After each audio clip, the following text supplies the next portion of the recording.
Let's get you the latest story that's developing in Madhya Pradesh. Police in Hoshangabad town have found a dead woman in a forest and believe that she could be a former employee of the American Embassy School in New Delhi. 38-year-old Leena Sharma disappeared in the last week of April. She wanted to demarcate her 35-acre ancestral property against the wishes of her maternal uncle, who has now been arrested alongside another aide.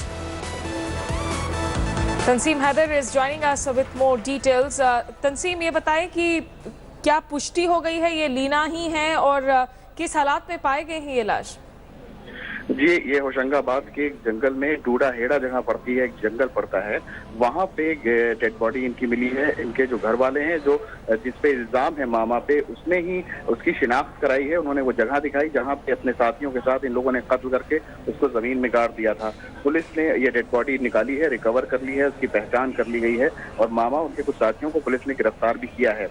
इस मामले में property का बड़ा विवाद सामने आया है। बताया जा रहा है करीब 40-50 एकड़ जमीन थी जिसकी इनको रजिस्ट्री करानी थी और मामा और कुछ लोगों को इस बात का डर था कि क्योंकि एक बड़ी प्रॉपर्टी है, करोड़ों रुपए की इनके हाथ से निकल जाएगी, लिहाजा उन्होंने इस लीना को मारने का प्लान किया और इन्हें जंगल में ले जाकर कत्ल करने के बाद जमीन में गाड़ दिया था। और मामा ने ही पुलिस ने मिसिंग की कंप्लेंट और FIR भी दर्ज कराई थी।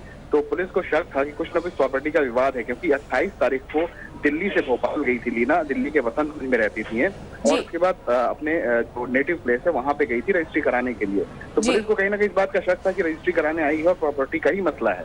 तो जब बिल किया गया इसके मामा को तो उसने सारी चीजें बताई और वो टूट गया और उसके बाद उसने ये डेड बॉडी रिकवर कराई है डूडा हेड़ा के जंगल से। चलिए, बहुत बहुत शुक्रिया तंसीम Haider there getting us the details and in fact updating that the maternal uncle has already confessed to his crime and he was the one who led the police to the dead body of this woman identified as an ex-American Embassy employee, Leena, and this seems to be revolving around a dispute over property rights.